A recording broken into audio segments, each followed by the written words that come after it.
د نړۍ خطرناکترین زندان. تاسو به په امریکایي فلمونو کې د خطرناکو زندانونو صحنې لیدلې وي، خو دا ځل د رښتیا او حقیقي زندان په اړه خبرې کوو. دا زندان د السلوادور په هیواد کې موقعیت لري. نوم یې دی سنترو ډي کانفینامنتو دل تروریزمو، په بښنې سره چې دا د السلوادور ژبه ده او سم مې تلفظ نشوای کړلی. دا د همدې زندان نوم دی چې مخفف یې دی سیکاټ.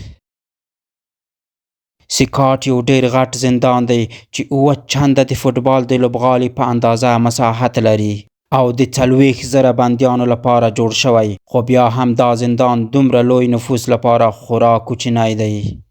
د دې هیواد ولسمشر نایب بوکلیر نومیږي چې د نړۍ خطرناکترین هیواد یې په امن ترین هیواد بدل کړ. هغه په کمه موده کې وکولای شوای د السلوادور خطرناک قاتلین او د مافیا خطرناک غړي ونیسي او همدې جیل ته یې واچوي.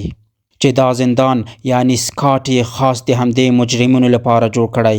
تر اوسه یې د جوړولو 1 کال کیږي، خو تر اوسه ډک شوی نه دی، ځکه تر اوسه 14,000 کسان کې بندیان دي.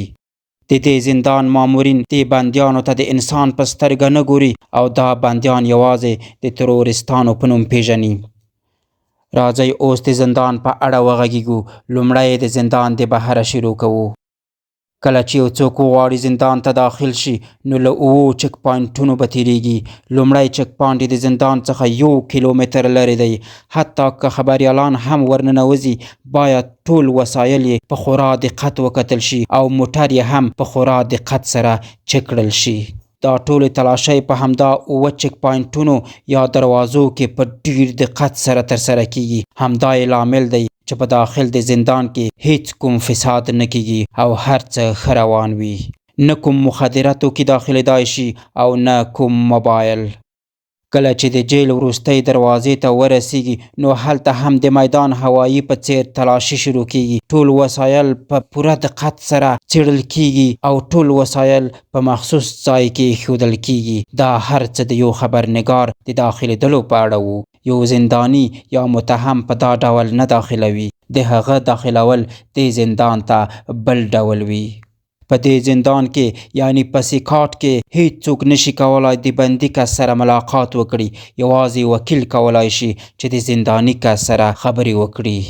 یعنی کله چې یو مجرم د زندان ته راشي نو هغه د زندان نه د بهر نړۍ سره نور هیڅ تعلق نشي لرلای او حتی د خپل کورنۍ سره هم خبرې نشي کولای. په دې زندان کې داسې آلې نصب شوی چې هیڅ ډول موبایل یا مخابراتي شبکې کار نه کوي او هیڅ سیګنال نه ورکوي. د همدې زندان مامورین یا پولیسان د مخابرو څخه ګټه اخلي. اوس راځو دې ته چې یو زندانی په څه ډول دې زندان ته داخلوي. اول دا چې زندانی چې کله زندان ته داخلوي باید کاملا لوڅ لغړ وي. بیا یې د اکسرې ماشین ته وروړي. هلته یې اکسرې اخلي تر څو په بدن کې څه نه وي تیر کړي.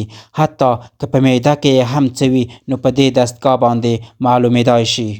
کله چې دا مرحله ختمه شوه بیا نو زنداني ته یو ځان پاک، یو جوړ کالي او یوه رجایي ورکول کیږي او په داسې شکل یې زندان ته ننباسي چې پښې او لاسونه یې هم تړل شوي وي.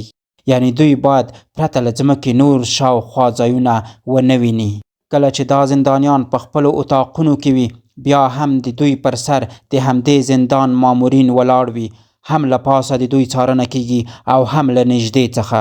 د دې زندان اتاقونه نسبتا غټ دي چې په هر اتاق کې 100 بندیان ځای پر ځای کړي دي. چې په دې اتاق کې تشنابونه، دیوالونه او دروازې هم نه لري او د دوی د څملاستو کټونه هم څو منزله وي.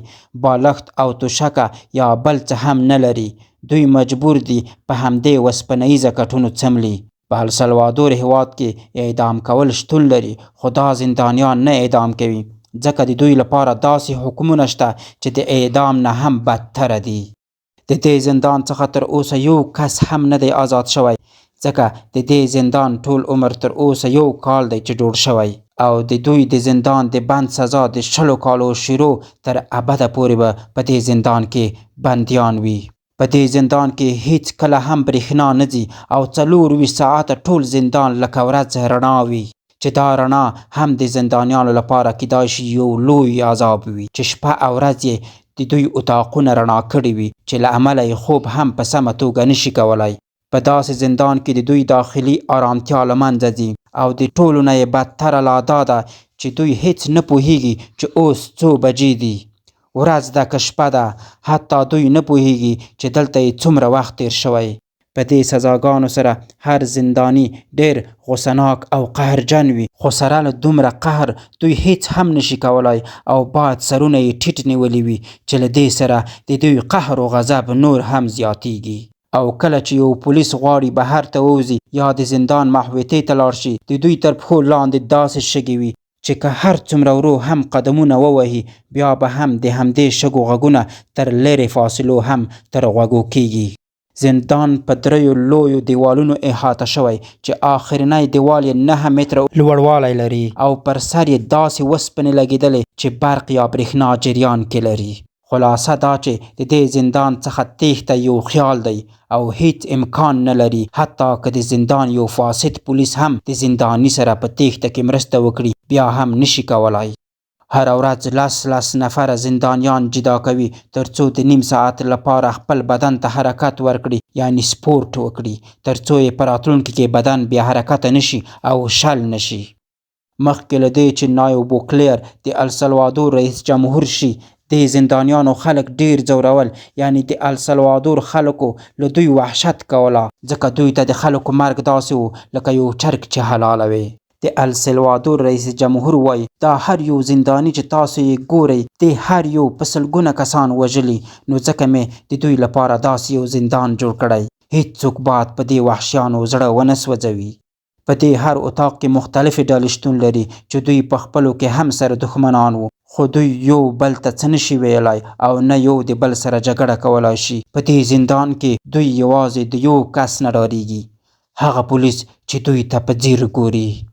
کله چې دې زندان ته یو خبریال ورننوځي نو دوی د زندان د مسؤلینو څخه ګیله کوي چې تاسو په دې سزاګانو سره د حقوق بشر څخه سرغړونه کړې ده، دا یو ښکاره ظلم دی.